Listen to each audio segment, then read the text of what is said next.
안녕하세요. 경희대학교 한방소아과 이선행입니다. 오늘도 어머니, 아버님이 궁금해하실 만한 질문 3가지에 대한 답변을 준비했습니다. 먼저 첫 번째는 과연 초유에는 어떤 성분이 있고 아이에게는 어떠한 영향이 가는지에 대해서 궁금하신 분이 계셔서 답변을 준비해봤습니다. 먼저 출산 이후에 한 2일에서 4일 정도 나오는 노랗고 젤 같은 물질을 이제 좀 초유라고 얘기를 합니다.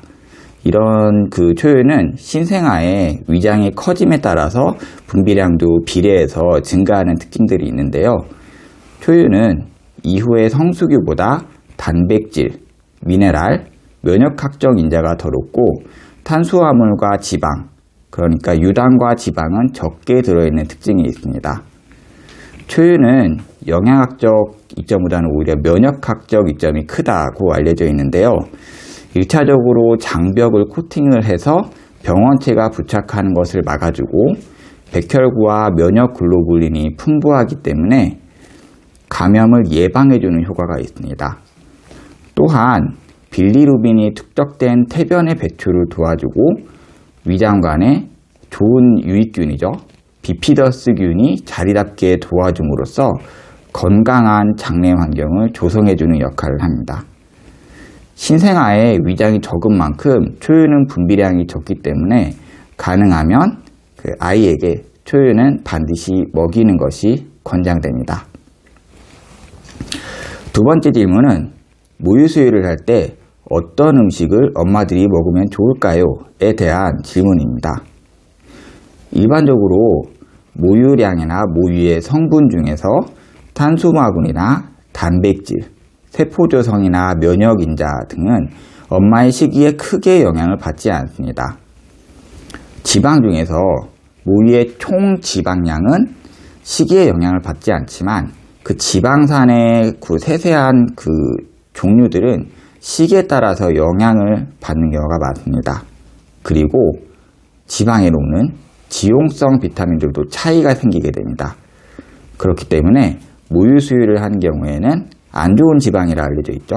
트랜스 지방 이런 것들을 좀 피하시는 것이 좋습니다.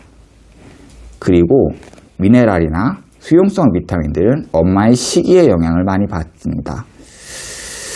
그렇기 때문에 엄마가 특히 엄격한 채식만 하는 경우에는 모유에 비타민 B12가 부족해질 수 있는데 이 경우 아이에게 악성 빈혈이 발생하거나 신경 손상이 발생할 수가 있습니다. 그렇기 때문에 달걀이나 우유같이 어떠한 동물성 단백질도 먹지 않는 어머니 같은 경우에는 모유 수유를 하려고 한다면은 비타민 B12 보충제를 복용하는 것이 좋습니다. 이 비타민 B12란 것은 장내 세균이 만들어내는 그런 걸 하고 있는데 그 원료 물질이 동물성 식품에 주로 있기는 하거든요.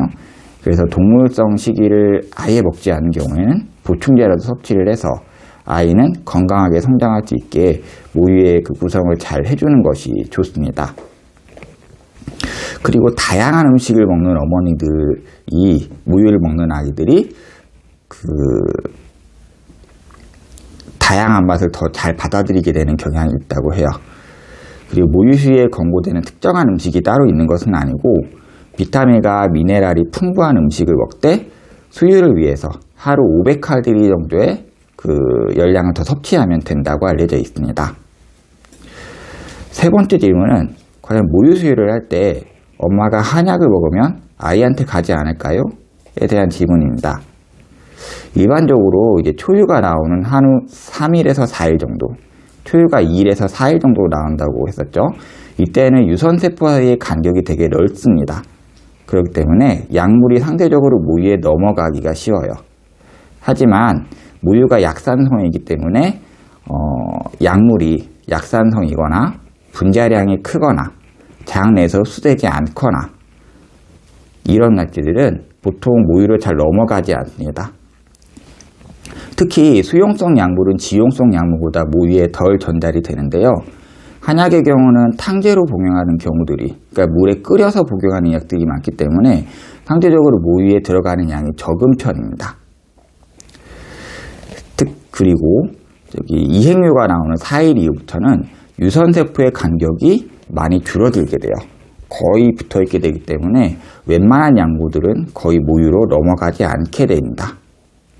특히 이제 산후 초기에 오로 배출이나 산후 회복을 위해서 생화탕이라는 처방을 많이 복용하시는 산모들이 많은데, 실제로 2014년에 한방부인과 학회지에서 논문이 한 편이 발표가 되었어요.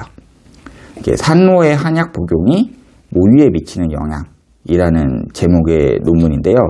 이 논문에 따르면 생화탕을 복용한 산모의 20명에서 이행류, 그러니까 산후 4일 이후에 모유들을 채취를 해서 아마 그 유축을 해서 남은 모유를 좀 받아서 분석한 것 같기는 하는데, 분석을 해봤더니 생화탕의 구성 물질인 당귀의 지표 물질인 데컬신이 검출가 되었고, 감초의 리코알틴은 검출이 되지 않았습니다.